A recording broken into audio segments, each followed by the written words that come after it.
Welcome to the Fear and Greed Business News Afternoon Report for Tuesday, the 5th of March, 2024. I'm Sean Aylmer. Every afternoon, we've got the 5 stories that happened today that you need to know about. Story number 1, the S&P ASX 200 closed down just a touch today to 7,724 points, with consumer stocks leading the way lower, while healthcare companies did best. The big miners, BHP, Fortescue Metals and Rio, rebounded from their falls yesterday. Same deal with CSL, which was up 1.3% today. Telstra was flat. Otherwise, the rest of the top 25 stocks were lower, led down by Wesfarmers and National Australia Bank. Not a good day for the lithium miners, with Pilbara Minerals, IGO, Sayona Mining and Liontown all ending lower. Coles, Endeavour Group, Iluka Resources, Lovisa, Origin Energy and Worley's shares all fell because they went ex-dividend. In corporate news, Telix plans to buy Canadian tech ARTMS in a $126 million deal. Helios's chief executive resigned and will be replaced by Paul Anderson, formerly of Network 10, who will lead a strategic review of the troubled pathology group. Its share price jumped 16% and was the best of the top 200 today.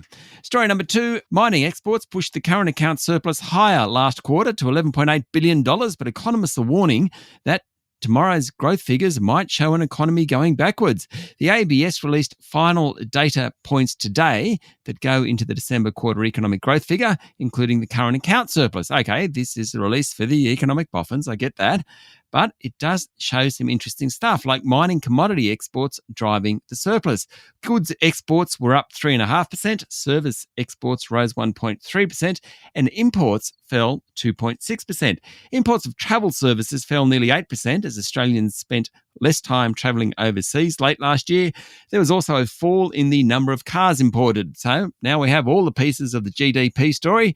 It all comes together in tomorrow's December national accounts, and the consensus view is that there was a little growth late last year, though there's also a strong chance that the economy was flat or even maybe it went backwards. Story number 3, the ASEAN summit continues in Melbourne, and the federal government has announced that it will establish a $2 billion finance facility to help fund green energy and infrastructure investment in Southeast Asia to tap into growing demand for renewable power in the region between now and 2050.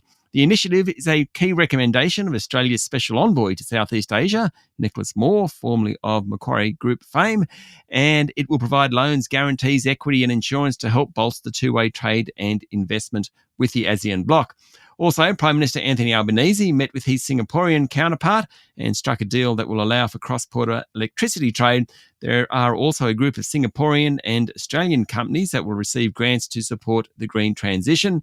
And 10 of Australia's leading corporate executives will help facilitate trade and investment within the ASEAN bloc after agreeing to act as so-called business champions for individual nations. Some of the CEOs, for example, include the boss of Macquarie Group, Shamara Wickramanayaka, who will be the envoy to the Philippines, also the bosses of ANZ and Lend-Lease. Story number 4, plenty going on in gold markets. The price of the precious metal hit its highest level in 3 months today on the back of renewed speculation that the US Federal Reserve will lower interest rates by June. Spot gold climbed to just below $2,120 an ounce, the highest since December 4. Bitcoin is also running, worth more than $68,000 a unit, or a record 105,000 Aussie dollars a unit. It's up 60% this year, and other cryptos are rising in value also. The introduction of Bitcoin exchange-traded funds has supercharged the crypto since January, but also helping is the speculation around lower US rates sooner. And story number 5, Beijing will target a growth rate of 5% for the world's second largest economy, slightly slower than 2023. The target is all important because China tends to hit its goal, and so the 5% number, which was widely tipped, can be used to plan China strategies. It's higher than the IMF has forecast, so perhaps it means more stimulus in the economy. One of the challenges for authorities is the housing crisis, which is culling demand for apartments and everything that goes into them. It also has a problem with unemployment, especially youth unemployment, and Beijing wants to create 12 million new urban jobs this year, which would result in an urban unemployment rate of around 5.5%. The figures come out of the National People's Congress that started today. That's it for the afternoon report for Tuesday, the 5th of March, 2024. Michael Thompson and I will be back tomorrow morning with the Wednesday edition of Fear and Greed Business News. I'm Sean Aylmer. Enjoy your evening.